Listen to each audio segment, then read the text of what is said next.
মনকে একটু রিফ্রেশ করার জন্য ভ্রমণের কোনো বিকল্প নাই। হ্যালো এভরিওয়ান, কেমন আছেন? আশা করছি সবাই ভালো আছেন।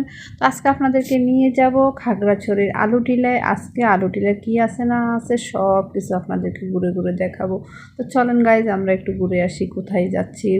আলুটিলায়। তো আলুটিলার সবচাইতে সুন্দর এই স্পেসটা পার হওয়ার জন্য আমরা একটা ঝুলন্ত ব্রিজ দিয়ে আসছি, যেটা আমি ভিডিওতে আনি নাই। তো ব্রিজ থেকে পার হয়ে আমরা এই দৃশ্যগুলো দেখতেছি, খুবই সুন্দর লাগতেছে, খুবই মনোরম পরিবেশ। বাহিরে মানে মনে হয় যেন আকাশ আমাদের খুব কাছাকাছি, না এরকমই মনে হচ্ছে। তো আমাদের ছেলে মেয়েগুলোকে নিয়ে অনেক বেশি এনজয় করলাম আমরা, যেখানে ছেলে মেয়েদের সাথে আমিও অনেকটা ছেলে মেয়েদের সমবয়সী হওয়ার চেষ্টা করি। হয়ে যায় অটোমেটিক, মনটাই কেন জানি ঘুরতে গেলে আমার মনটা ছোট বাচ্চাদের মধ্যে হয়ে যায়।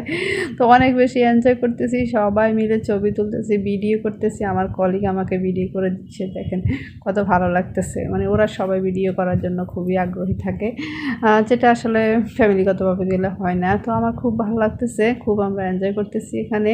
তো এই যে এইখানে হচ্ছে দেখেন, পাহাড়িরাও বিভিন্ন ড্রেসে তাদের এখানে আসছে, খুবই মজা করতেছে। মানে প্রতিটা স্পেস আসলে সুন্দর লাগতেছে, কি বলবো আসলে বলে বোঝানো এটা চোখে দেখে যতটা ফিল করা যায়, অনুভব করা যায়, ভালো লাগে।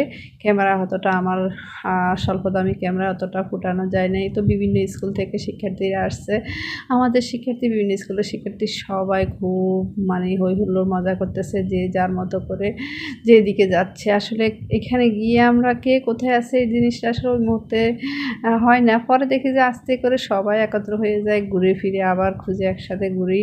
এইদিকে হলে একটা হলো দোলনা আছে, তো এখানেও সবাই দোল খাইছে, আমার ছেলে মেয়েগুলো দোল খাইতেছে।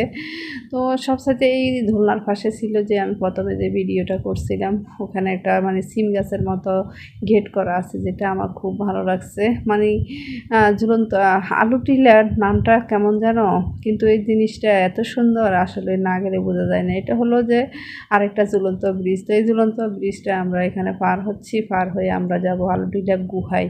সবচেয়ে মজার ব্যাপার হলো যে আলুটিলা গুহার নাকি সবসময় নাকি পানি থাকে, এখন তেমন একটা পানি নেই, কাদা আর কাদা, যার কারণে আমরা গুহার ভিতরে প্রবেশ করতে পারি নাই। মানে বাচ্চা কাচ্চা নিয়ে গুহায় প্রবেশ করে কাদা মাটি লাগাইতে চাই না আর কি। তাই হলো যে গুহাটা এতটা অন্ধকার, মানে ওখান পর্যন্ত গিয়ে আমরা ফিরে চলে আসছি, এই অবস্থা আর কি। তো এই যে খাগড়াছড়ি, এই যে আলুটিলার সুন্দর মুহূর্তগুলো শেয়ার করলাম আপনাদের সাথে, কেমন লাগলো জানাবেন।